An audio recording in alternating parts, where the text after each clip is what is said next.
एक नए दावे ने पूरी सियासी गलियारे में हड़कंप मचा दिया है। एक राज्य जहां पर सारे के सारे बीजेपी के सांसद चोरी के वोट से चुने गए, ऐसा दावा किया गया। इस दावे ने खास तौर पर बीजेपी को बेचैन किया ऐसे दौर में जब पहले से इलेक्शन कमीशन पर हो लग रहे आरोपों के बीच बीजेपी ने ईसी यानी इलेक्शन कमीशन के बचाव में उतरा था और अपनी फजीयत करा ली थी। उधर बीजेपी को बचाने के लिए इलेक्शन कमीशन उतरा तो उसने अपनी फजीयत करा ली थी। अब ये कौन सा राज्य है जहां पर सारे चुने गए बीजेपी के सांसद वोट चोरी करके जीते हैं, यह दावा किया गया, वो मैं दिखाऊंगा। और इसके साथ साथ आज आपको दिखाऊंगा चाटुकारिता क्या चीज होती है। इसके एवज में आपको हर चीज से रियायत मिल जाती है। इस देश के गीतकार, संगीतकार, कलाकारों से तो कम से कम उम्मीद की जाती है कि वो अपनी कला पर, अपने काम पर ध्यान देंगे, लेकिन जब वो चाटुकारिता करने की हद को पार करते हैं तो अपनी फजीयत करा बैठते हैं। वो बात अलग है, सहूलियत भी मिलती है, वो भी दिखाऊंगा आपको। दिखाऊंगा इस देश के पत्रकारों के वो चेहरे जो पहले कुछ और थे, आजकल कुछ और हैं। और जब राहुल गांधी ने परमिशन मांगी रुकने की स्टे के लिए तो मना कर दिया गया। पढ़ाई लिखाई बच्चों की बाधित होगी, वो बात अलग है कि नरेंद्र मोदी से लेकर अमित शाह तक जाएं तो उस इलाके के सारे स्कूल कॉलेज कई दिनों तक बंद हो सकते हैं, लेकिन राहुल गांधी के लिए नहीं। नमस्कार, मैं हूं प्रज्वल गौतम और आप देख रहे हैं the live TV. The live TV, सच सबसे आगे। शुरुआत इस दावे के साथ कर रहा हूं, पहले सुनिए। బీజేపీ నాయకుడు బండి సంజయ్ గెలుస్తాడా? ఇడ కౌన్సిలర్ నుంచి ఎంపీ ఎట్లయిండు? దొంగ ఓట్లు వేసుకునేండు. కరీంనగర్ లో కూడా ఇలా రాహుల్ గాంధీ ఓట్లు బయట పెట్టినారంటే కరీంనగర్ కూడా దొంగ ఓట్లతోనే గెలిచినట్టుగా నాకు అనుమానం ఉన్నది। दरअसल ये तेलंगाना के कांग्रेस के अध्यक्ष महेश कुमार गौड़ इनका नाम है। इन्होंने दावा किया है कि तेलंगाना में बीजेपी के सारे सांसद वोट चोरी करके बने। अब दरअसल हुआ क्या कि तेलंगाना में भारतीय जनता पार्टी का वो वजूद नहीं है जो होना चाहिए, ठीक है, इसलिए सरकार कांग्रेस पार्टी की। लेकिन जैसे ही लोकसभा चुनाव हुए वैसे ही सारे के सारे जो स्थिति थी वो पलट गई और सांसद चुन लिए जाते हैं। ऐसी स्थिति में जब उनको मालूम था कि उत्तर प्रदेश में उनकी हालत खराब है, अब आप खुद सोचिए क्या है।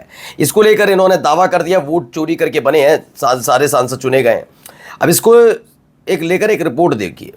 ये रेजबी हैं, इनके नाम के आगे मृत लिखा गया है और इनका एपिक संख्या भी है हमारे पास, इनका मोबाइल नंबर भी हमारे पास। आप यहीं पैदा हुई? कितनी उम्र है आपकी? तो इसमें बताया गया है कि विधानसभा में 45,000 लोगों के नाम काट दिए गए। वे ऐसे गरीब, कमजोर और सीधे लोग हैं जो अपनी शिकायत भी नहीं कर सकते। अब बताइए इस महिला को से उम्मीद करेंगे कि ये अलग अलग दफ्तर में जाकर अपनी बात रख पाएंगी? क्या ये अपना नाम जुड़वा पाएंगी?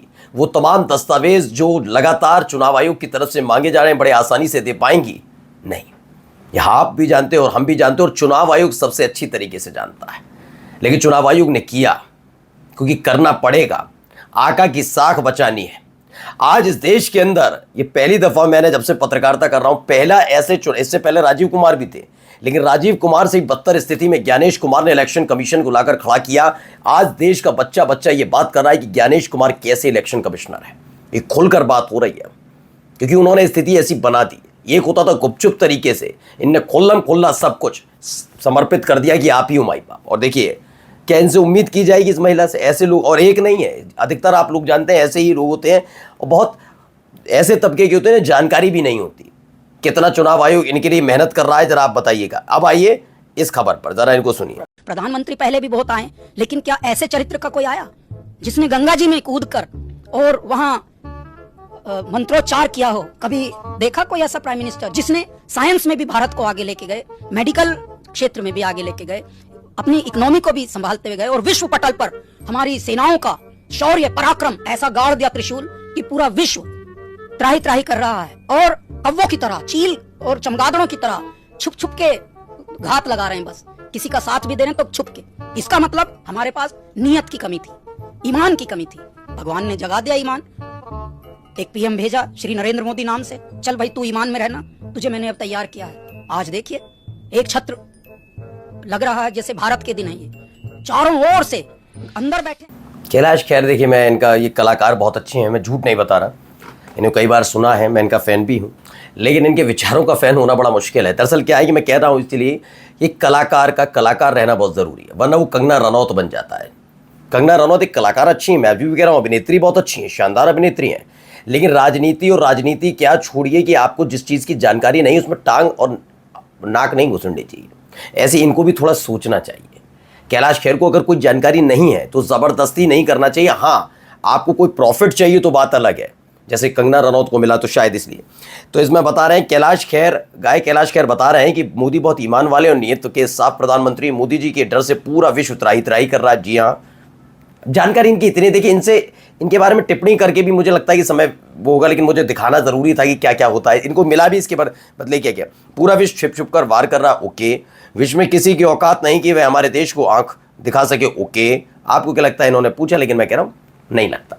खैर, कैलाश खेर जी आपको बहुत बहुत शुभकामनाएं, आप अच्छा गाना गाते हैं, आप सुपर हिट रहे हैं। बस निवेदन यही होगा आपके फ़ैन की तरफ से, ये फालतू की बातें करना बंद कीजिए। आपका फ़ैन ये चाहता है कि आप जिस चीज़ के बारे में आपको जानकारी नहीं है उसमें मत बोलिए प्लीज़। आप गाना बहुत अच्छा गाते हैं, सच में बहुत अच्छा गाना गाते हैं। ये देखिए, अब देखिए इसमें एक दावा किया गया है।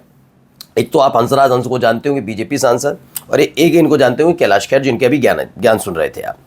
इसमें बताया गया कैलाश खेर और बीजेपी के जो लीडर हैं हंसराज हंस, दोनों के दोनों एक पाकिस्तान की तरफ से किए गए, पाकिस्तानी महिला है जिसका नाम है नबीला खान, उसकी तरफ से किए गए शो में गाना गाते हैं, सब कुछ होते हैं, लेकिन कोई गुस्सा, कोई आक्रोश, नो। कोई सवाल उठाया मीडिया ने, नो। कोई गद्दार का लेबल दिया, नो। कुछ नहीं, कोई गद्दार कुछ नहीं, लेकिन औरों को देना है, कांग्रेस को देना है, सपा को देना है, टीएमसी तो सबसे बड़ी गद्दार पार्टी है, बांग्लादेशियों को शरण देती है, ये सारी बातें कही जाती हैं, लेकिन इनके लिए कुछ नहीं, नो, जीरो। अब आइए और क्या क्या मिलता है जरा इनको भी सुनिए, पहले देखिए। पीएम मोदी और ट्रंप के बीच गजब की केमिस्ट्री है और ये आज से नहीं 2017 से पीएम मोदी और ट्रंप की पहली मुलाकात के वक्त से। वर्ल्ड लीडर्स में इस तरह की पर्सनल केमिस्ट्री बहुत कम देखने को मिलती। व्हाइट हाउस में आते ही ट्रंप ने उन्हें गले लगा लिया, फिर दोनों नेताओं ने गर्मजोशी से हाथ मिलाया, तस्वीरें खिंचवाई। इस वक्त पूरी दुनिया में भारत और चीन की चर्चा है। भारत और चीन की दोस्ती होते देखकर लोग हैरान हैं, लेकिन यह मैसेज भी दिया जा रहा है कि ये नया भारत है, दोस्ती कर रहे हो तो ये समझते हुए। अब दिक्कत यही है ना, मुझे सही में सबसे आज के दौर में अगर मुझसे पूछेंगे सबसे अच्छा पत्रकार, गोदी पत्रकार कौन सा लगता है, तो भाई को मैं नाम लेता हूं। इनकी खुद की है, जैसे वो भाई साहब नहीं लाते, इनके वाले आका जो लाते मन की बात, अपना मन अपनी बात और दूसरों को सुनाई। इनका ज्ञान, उनकी पाठशाला अपने ज्ञान की पाठशाला सजाती, ना कोई खबर से लेना देना कोई। मैं सोचिए इनको तब से इनका फैन हो गया जब इन्होंने चंडीगढ़ मेयर चुनाव में वो बीजेपी का नेता जो रिटर्निंग ऑफिसर बना था और तो खुलकर धांधली कर रहा था, उसका पक्ष ले रहे थे भाई। इन्होंने विश्लेषण कर दिया था और उस पर आज तक इन्होंने माफी नहीं मांगी। तो ऐसे ज्ञान की पाठशाला में गजब, इसीलिए मैं सबसे हिट मानता हूं इस आदमी को कि इसने सारी हदें पार की इस आदमी ने। लेकिन इनका पुराना वीडियो भी है, जरा देखिए पुराना वीडियो।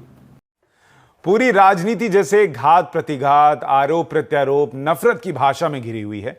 ऐसे में अगर प्यारी सी तस्वीर दिख जाए तो अच्छा लगता है। कुछ हिचक के साथ और कुछ शरारत के साथ ऐसी एक लजाती हुई तस्वीर हम आपको दिखा रहे हैं। असम के दौरे पर गए राहुल गांधी को जोरहाट की महिलाओं ने घेर लिया। एक महिला ने बकायदा उनका गाल चूम लिया और युवा राहुल वाकई अपनी लजाई हुई हंसी के साथ कुछ और युवा लगने लगे। ये पहले ये ऐसे बोला करते थे। अब सोचिए, वो क्रिकेट देखा है ना, बस अब आके क्या बोलूं, कैसे रंग बदला जाता है समझिए। अब आप इन्हें पत्रकार समझ सकते हैं कहीं से, खैर इसीलिए गोदी पत्रकार कहा जाता है। और मैंने कहा ना, सबसे फेवरेट मेरे यही हैं। मैं इस आदमी का सबसे बड़ा फैन हूं कि कैसे पत्रकारिता को, जो असली होती पत्रकार, उसे साइडलाइन करके राष्ट्रवाद का चोला ओढ़कर देश को गुमराह करके सत्ता के करीब जाकर मौज उठाई जाए, ये इसे कहते हैं। चलिए आगे आइए। अब आई खबर TV9 भारतवर्ष की। बिहार विधानसभा चुनाव से पहले कांग्रेस नेता राहुल गांधी सूबे में वोटर अधिकार यात्रा निकाल रहे हैं। 26 अगस्त यानी मंगलवार को यात्रा दरभंगा पहुंचेगी। यात्रा के तहत रात्रि विश्राम के लिए जीव हाट हाई स्कूल परिसर को चुना गया था, लेकिन जिला प्रशासन ने स्कूल में रात्रि विश्राम की इजाजत देने से इनकार कर दिया।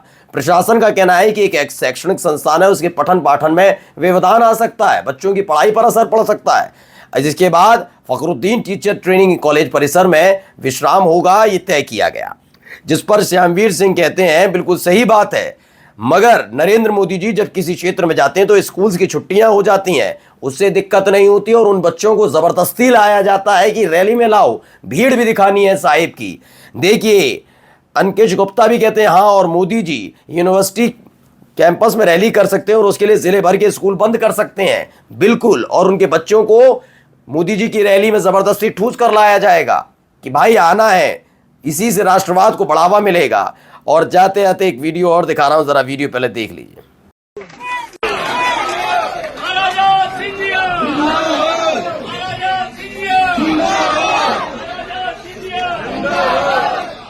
अब देखिए, कहते हैं सुधीर कोरी का कहना है, कहां मर गए धर्म के ठेकेदार। मोदी सरकार में केंद्रीय मंत्री श्रीमंत ज्योतिरादित्य सिंधिया जी ने भगवान लवकुश जन्मोत्सव के बहाने भगवान श्री राम जी के मंदिर में अपने गुलामों से लगवाए महाराजा सिंधिया जिंदाबाद के नारे।